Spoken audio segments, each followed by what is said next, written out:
Oleh Ibnu Abbas. Qala Ibnu Abbas ngendika Ibnu Abbas, salasu ayatin utawi telung ayat nazalat mundun ya telung ayat makrunatan alih barengan di salasin kelawan telu. Layak baru orang nerima ya Allah Allah minha saking salasa. Wahidatan yang salah siji juga koordinatiha kelawan selian bakure wahidah.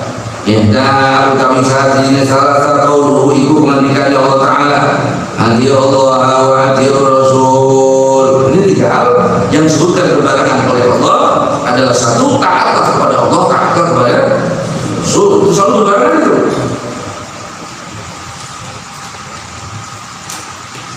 Faman ata'a Allah wa lam yuti Rasul lam yuqbal minhu.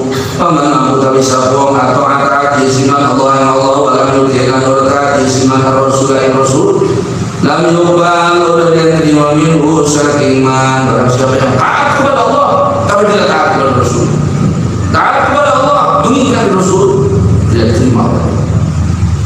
Asalnya qaulu ta'ala wa aqimus sholata wa atuz zakah. Faman utawi sapa salat salat dia siman pada zakat lan ora zakat dia siman lam yuqbal ora diterima minhu saking man dia salat.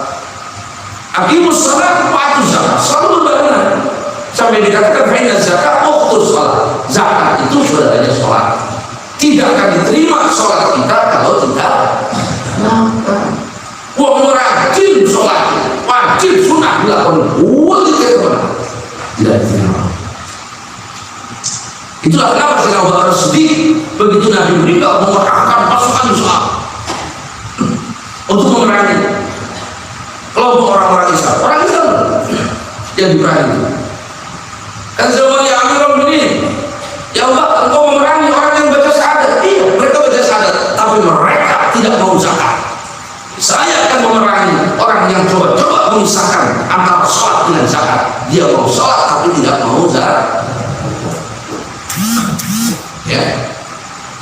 Dzalika qaulu ta'ala anishkur lil walidayni faman syakara Allah wa lam yashkur walidayhi lam yuqbal min. Yang kedua, orang bersyukur kepada Allah tapi tidak bersyukur kepada bapak ibunya tidak diterima Allah. Selalu bersyukur kepada Allah dibarengkan dengan bersyukur kepada faman syakara Allah wa lam yashkur walidayhi. Oh, orang soleh beneran. Al-soleh dalam arti dengan Allah dia baiknya luar biasa, tapi dengan bapak ibunya tidak baik dengan Allah. Walidha qala lidallahu fi ridhal walidain, tapi ridhonya Allah itu fi ridhal walidain, tidak ridhonya wong tua. Tapi yang dicari oleh anak itu apa? Cari ridho bapak ibunya. Apapun kata bapak ibunya jangan. Apapun kata bapak ibunya iya. Ini anak sekarang ini Masya Allah. Kata bapaknya jangan, gimana? Kata ibunya jangan, gimana? Itu kewajiban. Ridhonya Allah ada pada ridhonya orang. Mana kalau bapak ibu kita ridho kepada kita, Allah ridho. Tapi mana kalau bapak ibu kita tidak ridho kepada kita, Allah tidak ridho. Maka jangan sakiti mereka. Sebab ketika mereka tidak ridho, sama saja kita membuat Allah murka. Yang saya katakan ada 3 perbuatan dosa yang azabnya di dunia sebelum di akhirat. Di akhirat dianggap tidak. 1, durhaka sama orang tua. 2, putusin silaturahim. 3, berbuat zalim. Di dunia diberikan, di akhirat diberikan. Ya. Wassalamualaikum fi suratil walidain, dan tentunya Allah fi suratil walidain. Dalam tentunya wong loro. Allah marah ketika anak orang itu marah kepada. Maka Nabi SAW mengatakan bantulah anak-anakmu supaya berbakti kepadamu. Kita sebagai orang tua jangan membuat anak kita durhaka kepada kita. Maksudnya apa ya Rasulullah? Jangan minta satu permintaan, jangan merintah satu perintah yang anak kita tidak bisa melakukan itu, nanti dia durhaka. Maka orang tua juga harus bantu anak-anaknya supaya tidak durhaka. Wal birru salaf, ya subhanallah, ternyata bakti itu salah. Sekarang bapak punya orang tua, muliakan, diurusi, ditaati, dihormati. Nanti pasti anak-anak bapak akan memuliakan bapak. Birru abakum tabirrukum abna'ukum. Berbaktilah kepada orang tua kalian, bapak ibu kalian, maka nanti anak kalian akan berbakti kepada kalian. Hadis ini kata ulama ada 5 kabar gembira bagi orang yang berbakti kepada orang tua. 1, orang yang berbakti kepada orang tua itu umurnya panjang. Dan mana dalilnya? Karena nanti anaknya berbakti kepada dia, berarti kan jauh umurnya. Sampai anaknya gede, anaknya berbakti. Yang kedua, dia punya anak. Orang yang berbakti kepada orang tua banyak pasti. Kenapa? Karena kata hadis nanti anaknya berbakti kepada dia. Yang ketiga, anaknya hidup. Anaknya hidup. Buktinya apa? Ya anaknya berbakti kepada dia. Yang keempat, dan anaknya akan berbakti kepada dia. Dan anaknya akan berbakti kepada dia. Masya Allah. Maka bapak sekarang nurut sama orang tua, berbakti, muliakan bapak ibu kita, maka nanti anak-anak kita akan memuliakan kita.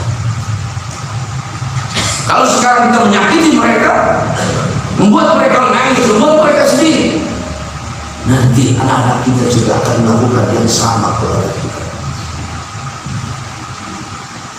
Maka bakti kita sekarang akan dibalas oleh anak kita. Ya Allah, kita melihat anak kebina-bina. Oh bapak yang bina kebina-bina perempuan.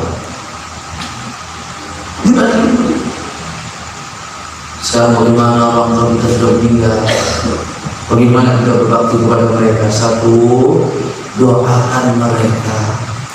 Barang siapa mendoakan bapak ibunya sehari 5 kali, setiap habis sholat, berarti kan sekali habis sholat, karena sehari 5 kali, maka dia akan dicatat anak yang berbakti. Kalau habis sholat, habis sholat sekali 5 kali. Maka kalau dulu kita nyakiti orang tua kita, akan dirubah oleh Allah menjadi anak yang berbakti sama Allah. Yang kedua, jalankan wasiatnya. Mungkin bapak ibu kita sebelum meninggal ngomong, punya wasiat, punya perintah, maka bagian daripada bakti kepada anak ada menyambungkan apa, menjalankan wasiat bapak ibu. Yang ketiga, sambungkan silaturahim dengan kerabat-kerabat dan teman-teman orang tuanya. Bapak teman bapak saya, ibu teman ibu saya, sambungkan lagi. Itu tanda bukti bagaimana kebaikan bapak ibu kita disambungkan oleh kita kepada temannya, kepada orang-orang yang berdekat dengan orang tua kita. Kita berbuat biasa. Assalamualaikum, pak saya silaturahmi di sini, saya anaknya sebelah dulu, bapak temannya bapak saya. Saya ingin menyambung silaturahmi. Alhamdulillah. Ya saya datang juga bapak-bapak dengan beras setelah, tidak usah mobil bak. Itu menyambungin silaturahmi.